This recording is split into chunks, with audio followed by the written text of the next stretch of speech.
Greater Hyderabad municipal కార్పొరేషన్ను పరిపాలనా సౌలభ్యం గురించి 6 జోన్లుగా విభజించినట్లు తెలుస్తుంది. కూకుట్పల్లి, షేరిలింగంపల్లి, సికింద్రాబాద్, ఖైరతాబాద్, చార్మినార్, ఎల్బీ నగర్ జోన్లుగా 31 సర్కిళ్లతో కూడిన 151 డివిజన్లతో పాలన సాగుతుంది. పారిశుద్ధం, మలేరియా, పబ్లిక్ టాయిలెట్స్, నాలాలు, రోడ్లు, బిల్డింగ్ పర్మిషన్లు, టౌన్ ప్లానింగ్, క్రీడలు, మైదానాలు, పార్కులు, బస్తీ దవాఖానాలు, urban biodiversity, fire safety, urban forestry, vigilance, tax వసూళ్లు, ఎలక్షన్స్, వీధి దీపాలు, వెటర్నరీ, చెరువులు, ఐటీ సెక్షన్ ఇలాంటి కీలకమైన శాఖలతో ప్రజలకు సేవలు అందిస్తున్న గ్రేటర్ హైదరాబాద్ మున్సిపల్ కార్పొరేషన్ పారిశుద్ధ్యం, వెటర్నరీ, మలేరియా, ట్యాక్స్ విభాగాల్లో అత్యధికంగా పొరుగు సేవల సిబ్బంది విధులు నిర్వహిస్తున్నట్లుగా రికార్డులు తెలుపుతున్నాయి. సుమారుగా ప్రతిరోజు 3,000 టన్నుల చెత్తను నగరం నుండి బయటికి తరలిస్తున్నట్లుగా తెలుస్తుంది. నగరంలో కుక్కల జనాభా 3 లక్షల వరకు ఉంటుందని సమాచారం. దశాబ్ద కాలంగా జీహెచ్ఎంసీ నిధుల కొరతతో అల్లాడుతున్న పరిస్థితి ఎదుర్కొంటుంది. ఉద్యోగుల జీతాలు 1వ తేదీ రావాల్సి ఉన్నా జీతాలు 10, 15, 21వ తేదీ వరకు జారీ చేస్తున్నట్లుగా గ్రేటర్ హైదరాబాద్ మున్సిపల్ ఉద్యోగుల్లో తెలిసింది. కలవరం మొదలై జీతాలు లేటు ఎందుకు వస్తున్నాయో అనే విషయమై కలవరం మొదలై ప్రైవేటు పరం కానుందా అనే అనుమానం, రూమర్స్ వైరల్గా మారినాయని తెలుస్తుంది. పారిశుద్ధ కార్మికుల జీతాల్లో ఎఫ్ఆర్ఎస్ హాజరు ప్రవేశపెట్టిన నాటి నుండి జీతాల్లో భారీగా కోత విధిస్తున్నట్టుగా తెలుస్తుంది. ఎందుకో ఏమో తెలియడం లేదంటున్నారు. ఏది అడిగినా అధికారులు హెడ్ ఆఫీస్ పేరు చెప్తున్నారని అంటున్న కార్మికులు. కొన్ని సంవత్సరాల కాలంగా అప్పుల్లో కూరుకుపోతున్న విషయంతో ఉద్యోగుల్లో, నగర జనంలో పాతుకుపోవడం అనుమానాలకు తావిస్తుంది. రోడ్ల వెంబడి లక్షల రూపాయలు ఖర్చు చేసి ఏర్పాటు చేసిన ఆధునిక మరుగుదొడ్లు నిర్వహణ లేక దిష్టిబొమ్మల వలె మిగిలిపోయాయి. ఓపెన్ జిమ్, పార్కుల్లో మెయింటెనెన్స్ లేక మూలన పడినవి ఎన్నో ఉన్నాయి. క్రీడా మైదానాలు అంతంత మాత్రమే. వర్షాకాలం రావడంతో దోమ విజృంభణను నియంత్రణ చేయలేని పరిస్థితులు మలేరియా సెక్షన్కు ఉందని తెలుస్తుంది. బదిలీ చేసిన మలేరియా సెక్షన్లో పనిచేస్తూ సీనియర్ ఎంటమాలజిస్టు యూనిఫామ్ ధరించగా పలుకుబడితో సంవత్సరాల తరబడి గ్రేటర్ కార్పొరేషన్లో 2 జోన్ల పరిధిలోని సర్కిళ్ల పర్యవేక్షణ చేయటం అందరినీ ఆశ్చర్యానికి గురి చేస్తుంది. నగరంలో కుక్కల నియంత్రణ అధ్వానంగా తయారైంది. బల్దియా కార్మికులు సైతం కుక్కల బారిన పడి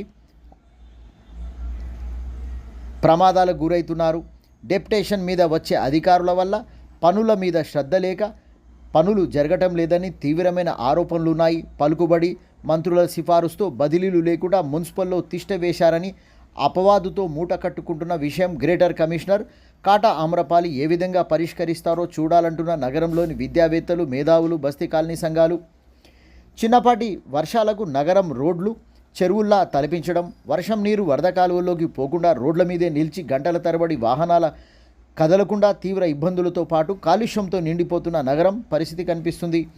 నగరంలోని చెరువుల్లో గుర్రపు డెక్క తీసివేయుటకు ఆకస్మిక పర్యటనలలో భాగంగా కమిషనర్ కాటా ఆమ్రపాలి నిర్ణయం తీసుకున్నారని తెలుస్తుంది. ఎన్నో నెలలుగా గుర్రపు డెక్క సమస్యను అప్పటికప్పుడు పరిష్కరించిన విషయం వార్తల్లో నిలిచింది.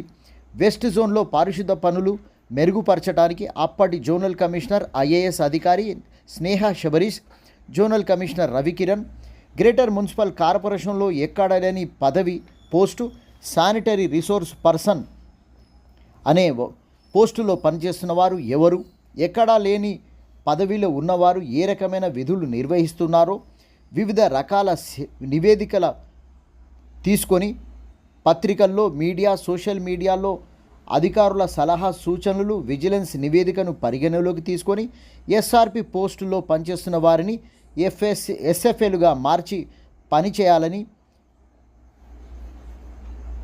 ఆదేశాలు ఇచ్చినటువంటి ఐఏఎస్ అధికారి జోనల్ కమిషనర్.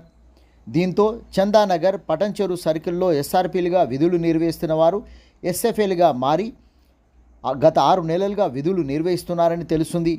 కానీ షేరిలింగంపల్లి, యూసుఫ్గూడలో పనిచేస్తున్న ఎస్ఆర్పీలు ఎస్ఎఫ్ఏలుగా ఎందుకు పనిచేస్తున్నారో అర్థం కాకుండా ఉందని తెలుస్తుంది. వారికి డిఎంసీ, ఏఎంఓస్లో మద్దతు, లోపాయికారి ఒప్పందాలు ఏమైనా ఉన్నాయా అనే విషయమై అనుమానాలు వ్యక్తం చేస్తున్న ఉద్యోగులు. పత్రికల్లో, సోషల్ మీడియాలో ఎస్ఆర్పీల అవినీతి మీద పత్రికలు ఘోషిస్తున్న అధికారుల వైఖరిలో ఏం లోపముందో అని అంటున్న నగర జనం. స్టాండింగ్ కమిటీ అప్రూవల్ లేని పదవిలో ఎలా కొనసాగుతున్నారో అనే అనుమానంతో కూడుకున్న ఎస్ఆర్పి పోస్టును దశాబ్దాల కాలంగా ఎలా కొనసాగిస్తున్నారో అధికారులకే తెలియాలంటున్న యూనియన్ నాయకులు.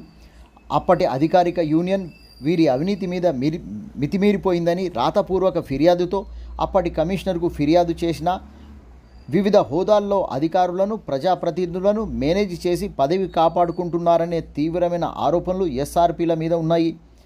వారి విధుల నిర్వహణ మీద ఉన్నట్లు యూనియన్ ఫిర్యాదుతో బయటపడిందని తెలుస్తుంది. ఓ ఐఏఎస్ అధికారి జోనల్ కమిషనర్ హోదాలో జారీ చేసిన ఆదేశాలను ఎందుకు పూర్తి స్థాయిలో అమలు చేయక అధికారులు తాత్సారం చేస్తున్నారో అనే అనుమానం వ్యక్తం చేస్తున్నారు. ఇప్పుడొచ్చిన కమిషనర్ కాటా ఆమ్రపాలి అధికారుల మీద ఏ విధమైనటువంటి చర్యలు తీసుకుంటారో అనే విషయంలో ప్రజలు ఎదురు చూస్తున్నట్టుగా తెలుస్తుంది.